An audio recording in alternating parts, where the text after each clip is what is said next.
I am feeling horrible because बहुत ही untimely eviction था ये।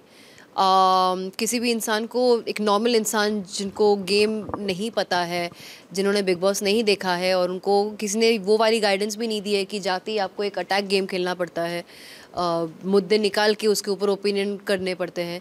I really thought it was a personality contest and जो naturally चीज़ें बाहर आनी चाहिए वही आनी चाहिए, उसी वे में आनी चाहिए। सो मेरा जो एक्चुअल ऑब्वियसली मुझे 2 हफ्ते लगे प्रॉपरली गेम को समझने में, लोगों को देख के जानने में और उन सबकी असली शक्लें देखने में। तो I think 2 weeks was too less because third week onwards I really started playing very strongly. And उसके पहले ही मिड वीक ही मेरा एविक्शन हो गया, जबकि मैंने ऑलरेडी फुल स्विंग अपना गेम खेलना शुरू कर दिया था in my way. So very disappointed with the eviction यार, very very disappointed.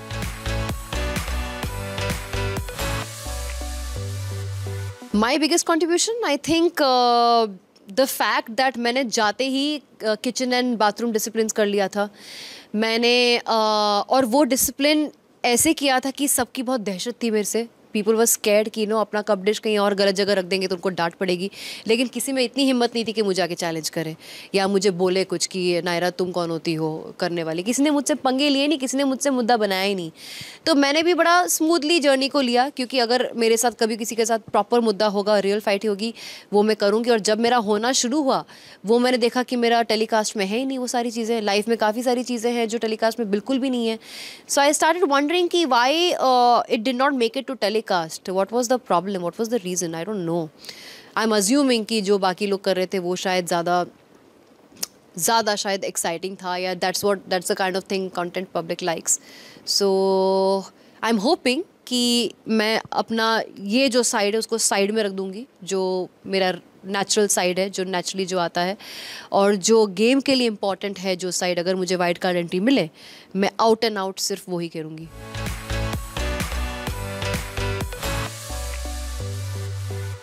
My experience with all of them was decent. See Rajat के साथ एक under current love hate relation था ही हमेशा से, बिकॉज मैंने उसका गुड्डा खींचा था, उसने बहुत ही पर्सनली ले लिया था उस चीज़ को, जबकि I strongly told him that you did not deserve to be time god at that time. Avinash, we have a mutual respect and liking for each other, but it never grew older because मैं हमेशा अविनाश के उस time पे खिलाफ चली गई जब जब उन्होंने डिसरेस्पेक्टफुल चीज़ें की हैं। But otherwise I have always supported him for not getting eliminated or supported him for knowing his real nature. He's actually quite a good guy. And Vivian, I like the way मैं जिस रास्ते पे चल रही थी ration के negotiation पे, how he overtook that part, क्योंकि मेरे लिए और भी ज़्यादा डिफ़िकल्ट चैलेंजिंग था अविनाश के साथ डील करना, बिकॉज मैं ऑलरेडी बहुत फाइट कर चुकी थी उससे, शिल्पा जी के लिए एंड बाकी लोगों के लिए। So that was my mistake that उस जगह पे जहाँ पे मेरी स्पेस बन सकती थी, I missed out on it. And मैं सेकेंड वीक में थोड़ी सी ठंडी पड़ गई थी in spite of being completely involve. So I would say that उन तीनों ने अपनी किसी भी लेवल पे एक फुटिंग बना ली थी बाय सेकेंड वीक, जो मेरा नहीं बन पाया था। मेरा थर्ड वीक पे बन रहा था, जहाँ पे मैं एक्चुअली सबके फेसेस जान गई थी,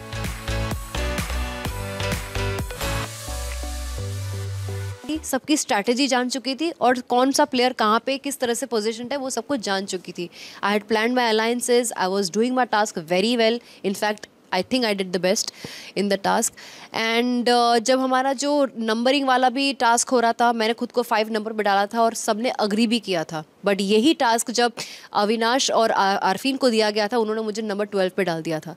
सो इससे ये साबित होता है कि घर वाले भी जानते हैं कि मैं नंबर 5 अच्छे से डिजर्व करती हूँ। I have involved and I've given a lot to the house.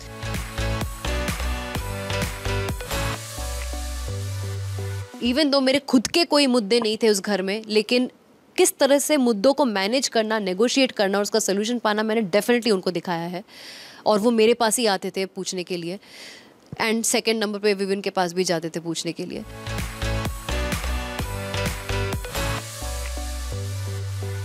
So I feel कि ये टाइमिंग बहुत ही गलत था, बहुत ही ख़राब वाली टाइमिंग थी, जहाँ पे थर्ड वीक में मैं एविक्ट हो गई, जबकि मेरा एक्चुअल गेम तभी स्टार्ट हुआ था, and I was really excited, I was going full swing with it.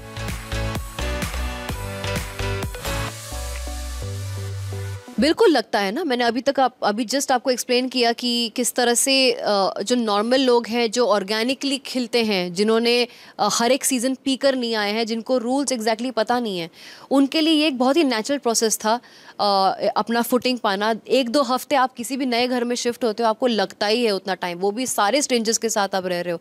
It takes time. मैं फिर भी डे वन से बहुत इन्वॉल्व थी, कई लोगों के साथ, कई लोगों से ज़्यादा, वो आप खुद भी जानते हो।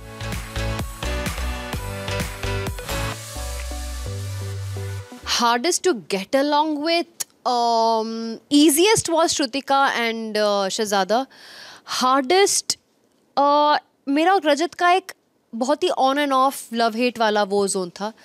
और बाकी उतना ही करण के साथ कॉर्डियल था। शिल्पा जी के साथ फर्स्ट वीक में बहुत अच्छा था, जहाँ पे उन्हें मुझसे बहुत ज़्यादा प्यार था, एंड सडनली उन्होंने मुझे नॉमिनेट कर दिया ये बोल के कि मेरा कोई बॉन्ड ही नहीं है। तो बॉन्ड क्रिएट मेरा विविन के साथ भी डिसेंट बॉन्ड था मेरा, लेकिन ईशा, एलिस और अविनाश के साथ, अविनाश का भी एक 1-on-1, जैसे कि मैंने आपको बताया, म्यूचुअल। अगर मैं उसको समझाती थी वो चुप हो जाता था, अगर मैं उसे रोकती थी वो चुप हो जाता था, अगर जब वो मुझे अपना गेम, अपना पॉइंट ऑफ व्यू समझता था, मैं भी समझ जाती थी उसका गेम और उसको मैं वो नहीं करती थी। सिर्फ ईशा और एलिस के साथ मेरा नहीं हो पाया था बराबर से।